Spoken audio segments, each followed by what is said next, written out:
오늘은 기독교 교회력으로 종려주일입니다. 여러분, 종려주일은 부활절 전주일입니다. 그러니 다음 주일이 부활절입니다. 기독교의 부활은 희망과 기쁨과 영광을 상징합니다. 그래서 기독교를 한마디로 표현한다면 예수 그리스도 안에서 끝없이 희망하는 신앙이다라고 말할 수가 있습니다. 그런데 기독교가 말하는 이 희망과 영광에는 여러분 반드시 전제가 있습니다. 이것이 없다면 부활도 기쁨도 영광도 모두 속빈 껍데기에 불과합니다.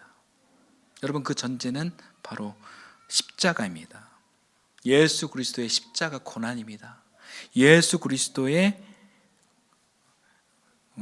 이 십자가 고난, 이것이 기독교의 절대적인 원리입니다. 십자가 없이 희망으로 갈 수가 없습니다. 십자가 없이 영광으로 갈 수가 없습니다. 십자가 없이 부활로 갈 수가 없습니다. 만일 십자가 없이 영광만 말하고 고난 없이 축복만 말하고 자기 부인 없이 승리만 말한다면 그것은 복음이 아니라 인간의 탐욕스러운 욕망일 뿐입니다. 그래서 이 부활절을 앞둔 오늘 주일이 여러분 굉장히 중요합니다. 여러분, 오늘은 밝은 날 같지만 사실은 무거운 날입니다. 환호의 날 같지만 사실은 고난의 문턱입니다. 이 종려주일 분위기를 우리 영상으로 한번 짧게 해보겠습니다.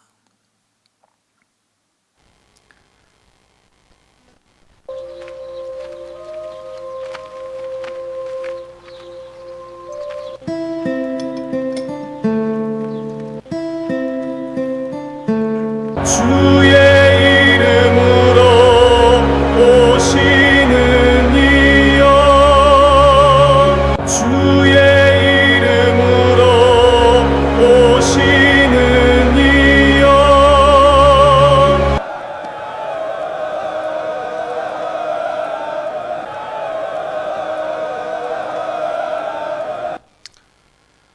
네, 우리 교회는 지난해 요한복음 1장부터 17장까지 요한복음 시리즈로 함께 걸어왔습니다.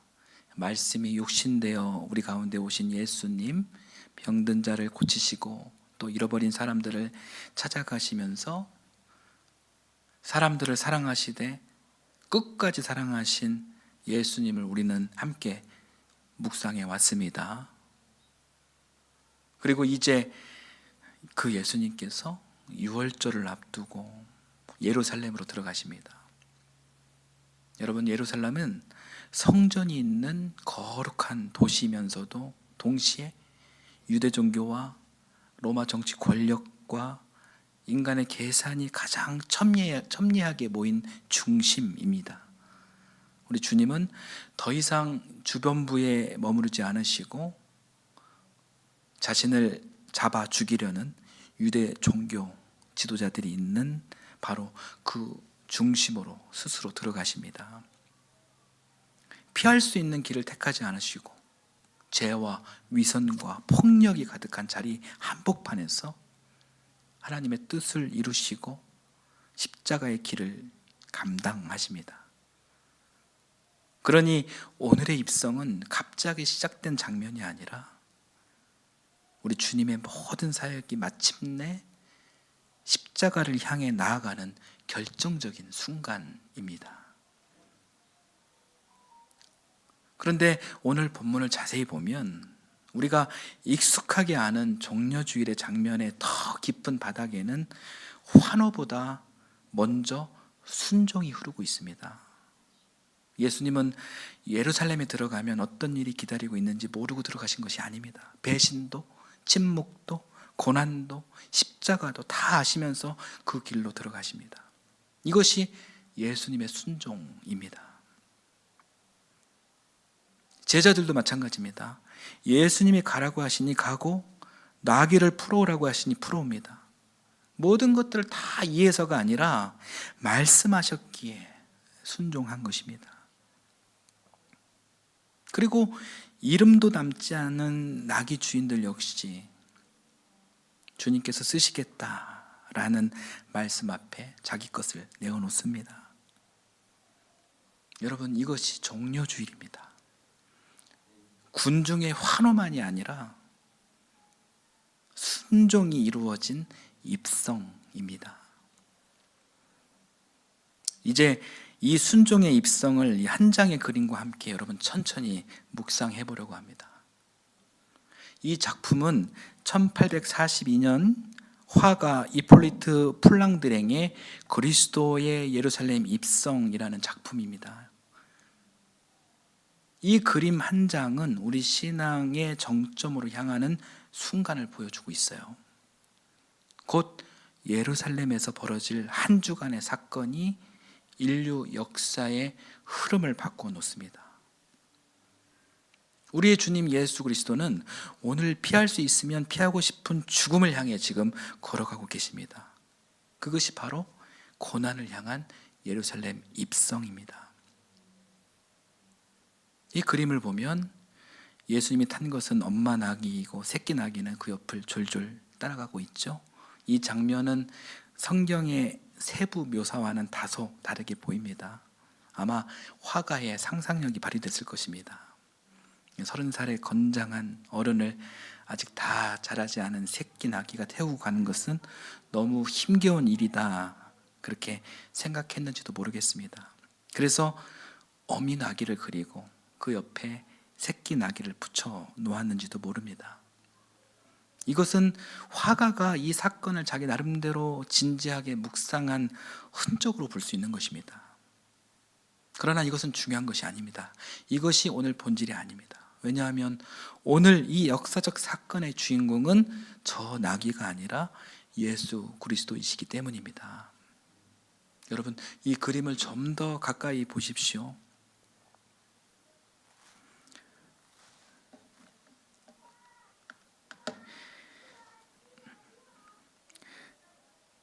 차분하면서도 당당하게 나귀를 타고 들어가시는 예수님의 모습이 보입니다. 그리고 전 그림 잠깐 보여주시겠습니까?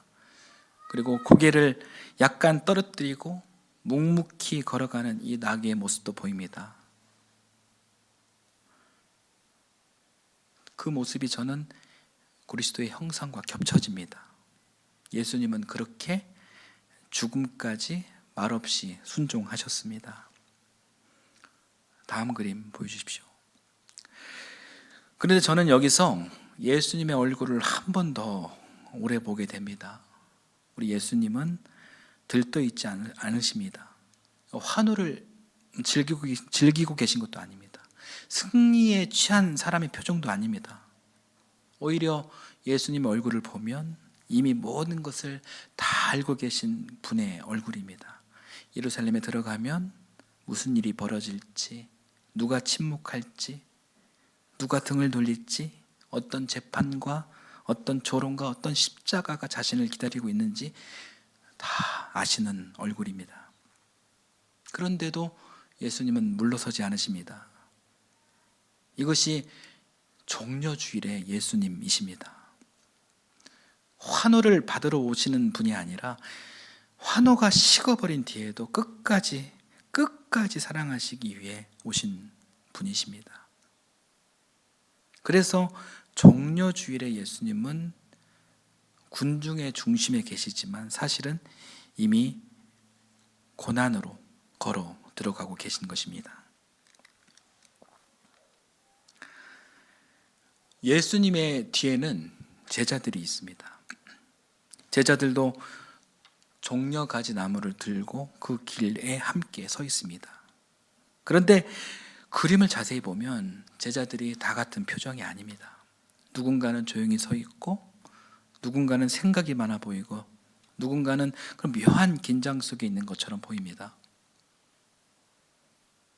저는 그중 붉은 옷을 입은 한 제자를 보며 문득 가룟 유다가 떠오릅니다. 물론 그림이 정확한 그를 유다라고 지목하고 있는 것은 아닙니다.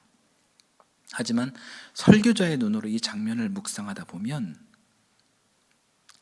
주님의 곁에는 언제나 충성된 사람만 있었던 것이 아니라 이미 속으로 흔들리고 있는 사람, 이미 다른 계산을 하고 있는 사람도 함께 서 있었겠다라는 생각이 듭니다.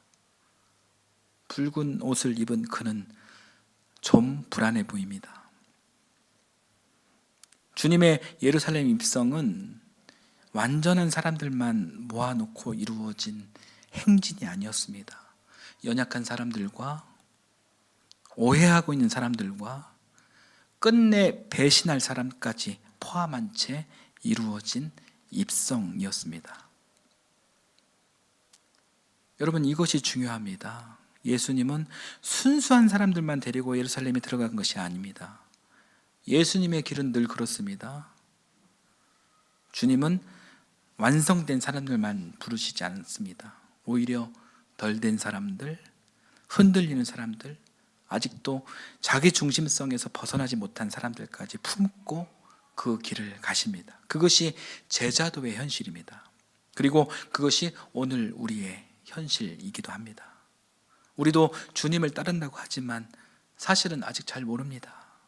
우리도 아직 주님을 사랑한다고 하지만 때로는 자기 기대를 붙들고 있습니다. 우리도 순종한다고 하지만 결정적인 순간에는 흔들립니다.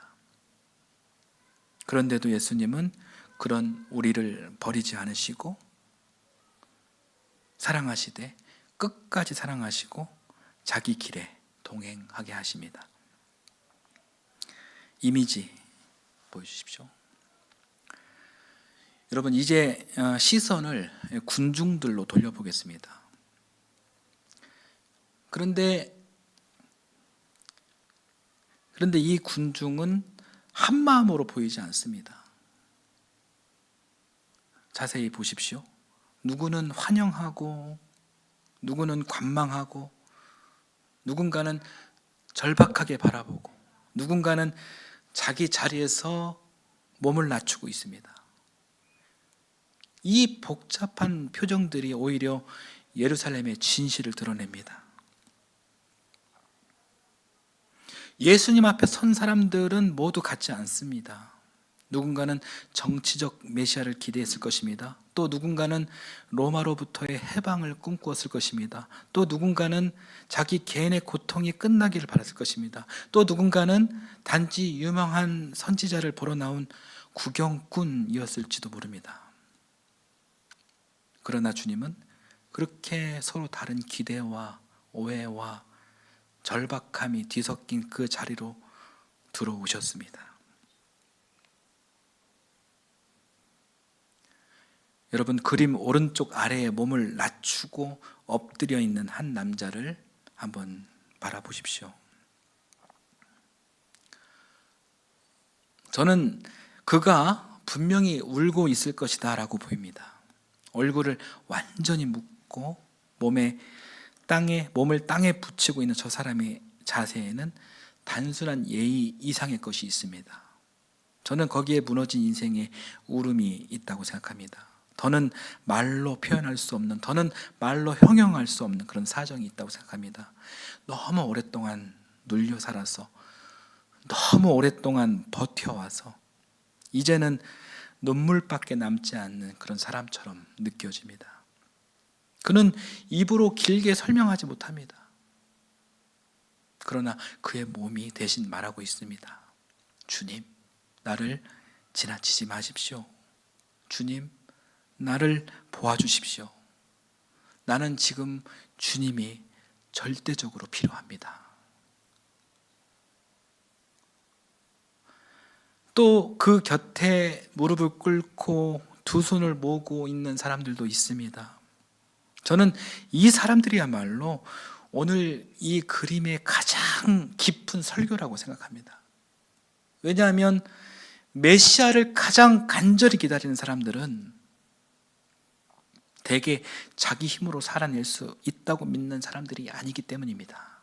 더는 자기 힘으로 버틸 수 없다고 느끼는 사람들, 자기 인생에 구원이 필요하다는 사실을 아는 사람들이야말로 메시아를 진실되게 진지하게 기다립니다. 여러분, 이들의 환영은 군중 심리의 환호가 아닙니다. 살고자 하는 영혼의 부르짖음입니다. 또 한 사람을 보게 됩니다. 무릎 꿇고 예수님을 바라보는 한 남자의 손과 몸짓을 보면 심한 노동에 종사하는 매우 가난한 인생으로 읽힙니다. 그의 자세와 손과 몸의 분위기에는 삶의 거친 결이 묻어 있습니다. 그는 아마 하루 벌어 하루 먹고 살았을지도 모릅니다. 율법과 이 사회와 현실의 무게에 눌려 희망이라는 글자를 단 한 번도 써나가지 못했던 그런 사람처럼 보입니다. 정치, 종교 권력의 폭력과 정죄 속에서 언제나 아래쪽으로 밀려나 있던 사람. 그러나 하나님 나라에서는 가장 먼저 불쌍히 여김받는 사람. 저는 그 사람이 바로 저 자리에서 예수님을 영접하고 있다라고 생각합니다. 그리고 바로 이런 이들에게 예수님의 십자가 이야기는 참된 복음이 됩니다. 힘 있는 자들에게는 불편한 이야기였지만 죽어가는 자들에게는 생명의 소식이었던 것입니다. 그러므로 이들의 환영은 단순한 환호가 아니라 살고자 하는 영혼의 호산나였습니다. 그런 의미에서 오늘 종려주일의 장면은 참 역설적입니다. 예루살렘의 정치 종교 권력자들은 이미 예수님을 제거하려는 마음을 품고 있었습니다. 하나님을 자기들만의 전유물처럼 붙들고 싶었던 사람들, 자기 권력과 체제를 뒤흔드는 예수를 불편해했던 사람들, 예수님의 보편적 사랑과 하나님 나라의 자유를 견딜 수 없었던 이 사람들은 그분을, 주님을 없애고자 했습니다. 그들에게 예수님의 예루살렘 입성은 위험한 사건이었습니다. 반대로 핍박과 억압을 받던 다수의 사람들, 신분이 낮은 하층민들, 이방인들, 이름 없이 살아가던 사람들에게는 예수님이 곧 희망이었습니다. 그래서 같은 예수님을 보고도 누군가는 죽이려 하고 또 누군가는 살려달라고 외칩니다. 같은 메시아를 보고도 누군가는 위협으로 느끼고 누군가는 구원으로 받아들입니다. 여러분, 이 차이가 어디서 옵니까? 자기 힘으로 충분하다고 여기는 사람과 자기 힘으로는 더는 안 된다라고 아는 사람의 차이입니다. 이미지를 계속 보여주십시오. 그림 속에는 또 매우 인상적인 장면이 하나 있습니다. 키가 크고 건장한 남자가 어린 아기를 번쩍 들어 지나가시는 예수님을 보여주고 있습니다. 저는 이 사람을 또 보며 자연스럽게 이 사람은 아마 이 아이의 아버지겠다라는 생각을 하게 되었습니다. 지금 이 아이가 무엇을 알겠습니까? 아버지가 그리 한들 이 아이에게 당장 무슨 감동이 있겠습니까? 이 아이가 지금 무엇을 알겠습니까? 그러나 이 사람은 기억해두고 싶었을 것입니다. 이 아이가 자라서 꼭 이것만은 기억해두기를 바랐을 것입니다. 이분이 메시아다. 이분이 그리스도다. 아마 그런 심정으로 지금 지나가시는 메시아를 아이 눈에 한 번이라도 보여주고 싶었을 것입니다. 여러분, 이것이 믿음입니다.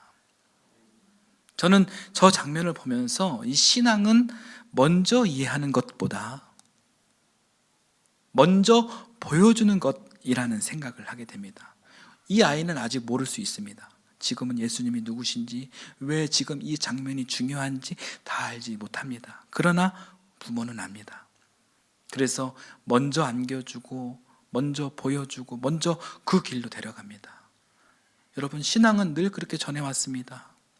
완전히 이해한 뒤 데려가는 그런 것이 아니라 먼저 예배의 자리로 데려가고 먼저 주님을 보게 하고 먼저 복음의 공기를 마시게 하면서 자라게 하는 것입니다. 그러므로 아이들이 부모 등에 업혀 수동적으로 교회에 오는 것이 무슨 의미가 있느냐고 말할 수 없는 것입니다. 그럼에도 하나님께서 사랑하는 내 아이에게 은총을 베풀어 주시고 그 인생을 책임져 주시면 좋겠다라는 이 단순하고 소박하고 진실된 마음, 바로 여러분 그것이 믿음입니다. 이 겨자씨 같은 작은 믿음은 기적을 일으킵니다. 구원의 역사는 바로 그런 믿음 위에서 작용하는 것입니다. 사랑하는 여러분, 오늘은 종려주일입니다. 그리고 내일부터는 예수님의 십자가 고난이 본격적으로 시작되는 고난 주간입니다. 오늘 우리는 무엇을 붙들어야 할까요? 세 가지입니다. 첫째, 종려주일은 환호의 날이지만 동시에 고난의 날이라는 사실을 여러분 분명하게 기억하십시오. 예수님은 사람들의 박수를 먹고 사시는 분이 아니셨습니다. 그분은 끝까지 순종하시는 분이셨습니다. 환호 속으로 들어가셨지만 사실은 십자가를 향해, 고난을 향해 가셨습니다. 둘째, 예수님은 완성된 사람들만 데리고 그 길을 가신 것이 아닙니다. 흔들리는 제자들, 상처 입은 군중들, 가난한 사람들, 우는 사람들, 아이를 품은 부모들과 함께 그 길을 가셨습니다. 그러니 오늘 우리가 완벽해서 주님 앞에 서는 것이 아니라 있는 모습 그대로 주님 앞에 나아가면 되는 것입니다. 셋째, 종려주일은 우리가 갈망하는, 우리가 신앙하는 메시아의 이해를 묻는 날입니다. 여러분, 우리는 어떤 예수님을 기다리고 있습니까? 내 문제를 빨리 해결해 주는 그런 예수님입니까? 내 기대를, 내 만족을 시켜주시는 그런 예수님을 기대하십니까? 아니면 나를 살리기 위해 고난의 길까지 마다하지 않으신, 사랑하시되 끝까지 사랑하신 그런 예수님 그리스도이십니까? 종려주일은 바로 그 질문 앞에 우리를 세우고 있습니다. 그러므로 종려주일은 단지 여러분 종려가지를 흔드는 날이 아닙니다. 예수님의 길을 다시 바라보는 날입니다. 내 욕망의 왕을, 내 탐욕의 왕을 기다리는 것이 아니라 나를 위해 고난의 길을 걸으시는 메시아를, 그리스도를 바라보는 날입니다. 사람의 기대를 만족시키는 구원자가 아니라 죄와 죽음의 현실 한가운데로 들어오시는 예수 그리스도를 다시 바라보는 날입니다. 사랑하는 여러분, 이 고난 주간을 가볍게 지나가지 마십시오. 이번 한 주간 여러분 주님의 고난을 깊이 묵상하십시오. 사순절은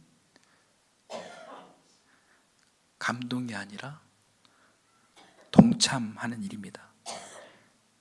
마지막 사순절 특별 아침 예배도 여러분 정성을 다해 드리시며 그렇게 하루를 시작하시길 바랍니다. 이 한 주를 잘 보내시길 바랍니다. 예수님의 최절적 고난이 담긴 성금요일 예배도 진지하게 마주하시고 정성껏 들으시길 바랍니다. 그러나 여러분 너무 슬픔에만 머물지는 마십시오. 종려주일의 주님은 고난을 향해 걸어가시지만 바로 그 길 끝에서 하나님의 구원을 반드시 이루시는 분이 우리의 주님이시기 때문입니다. 설교를 제가 마무리하면서, 오늘 설교 준비를 하면서 제게 잊혀지지 않는 여러분 한 가지를 더 생각해보고 설교를 마무리하려고 합니다. 그것이 무엇이냐면 나귀 주인들의 순종입니다. 우리 성경 말씀 다시 한번 읽어볼까요? 11장 4절에서 6절까지 한번 읽어보겠습니다. 그들은 가서 새끼 나귀가 바깥길 쪽으로 나 있는 문에 매여 있는 것을 보고 그것을 풀었다. 거기에 서 있는 사람들 가운데 몇 사람이 그들에게 물었다. 새끼 나귀를 풀다니 무슨 짓이요? 제자들은 예수께서 일러주신 대로 그들에게 말하였다. 그러자 그들은 가만히 있었다. 참 짧은 장면입니다. 근데 저는 여러분 이 장면이 너무나도 따뜻하고 감사하고 참 은혜롭습니다. 성경은 그들의 이름을 기록하지 않지만 그들의 순종은 기록하고 있습니다. 제자들은 예수님께서 말씀하신 대로 가서 순종했습니다. 그리고 이름 없는 나귀 주인들은 주님께서 쓰시겠다라는 말씀 앞에 자기 것을 붙들지 않았습니다. 그들은 가만히 있었습니다. 그들은 허락했습니다. 그들은 순종했습니다. 여러분 생각해보면 이것이 쉬운 일이 아니에요. 자기 것을 내어놓는다는 것은 언제나 부담이 따릅니다. 잃을 수도 있고 손해볼 수도 있고 당장 내 손에 불편함이 생길 수도 있습니다. 그런데 그들은 순종했습니다. 뭐 다 이해해서였는지 모든 결과를 알고여서였는지 알 수 없습니다. 그러나 분명한 것은 그들은 주님께서 쓰시겠다라는 말씀 앞에 자기 것을 온전히 내어드렸다라는 사실입니다. 여러분 바로 이것이 믿음이에요. 하나님의 역사는 늘 이렇게 이루어집니다.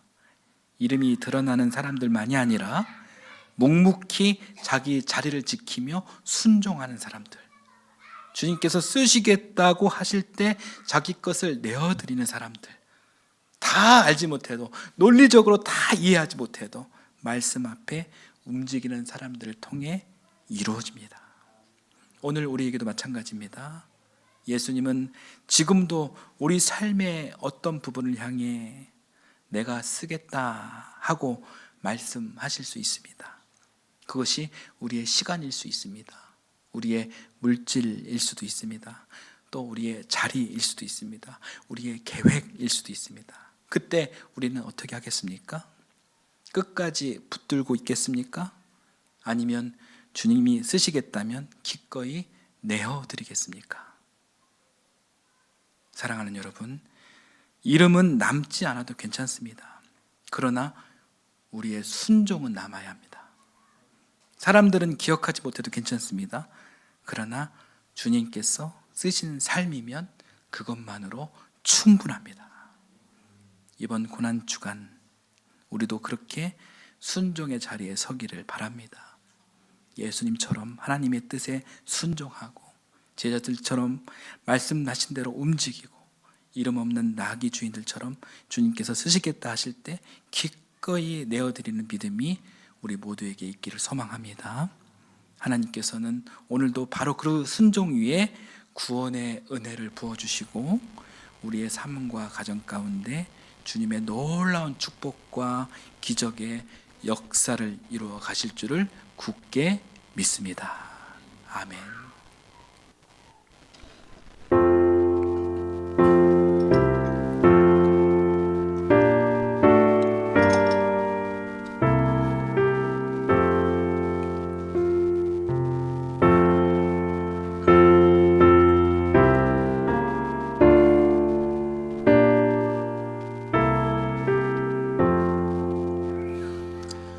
주 달려 죽은 십자가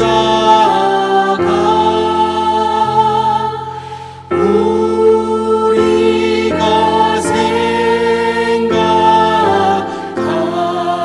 때에 세상에서 가요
십자가를 향해 순종하신 주 예수 그리스도를 바라보게 하시니 감사드립니다. 환호보다 하나님의 뜻을 붙드신 우리 주님의 길을 우리도 따르게 하옵소서. 주님, 우리는 자주 영광은 원하면서도 순종은 미루고 축복은 구하면서도 십자가는 피하려 했습니다. 우리의 연약함을 용서하여 주시고 말씀 앞에 단순하고 정직하게 반응하는 그런 순수한 믿음을 허락하여 주옵소서. 이름 없는 나귀 주인들이 주님께서 쓰시겠다라는 말씀 앞에 자기 것을 온전히 내어놓았듯이 우리도 우리의 시간과 마음과 삶을 기꺼이 주님께 드리게 하옵소서. 이번 고난주간 값싼 희망이 아니라 십자가를 통고한 거룩한 희망을 붙들게 하시고 끝까지 순종하신 예수 그리스도를 따라 살게 하옵소서. 이 시간 주님의 은혜를 기억하며 귀한 예물을 바칩니다. 11조를 믿음으로 바치는 손길을 축복하여 주옵소서. 때에 따라 감사하여 드리는 손길을 축복하여 주옵소서.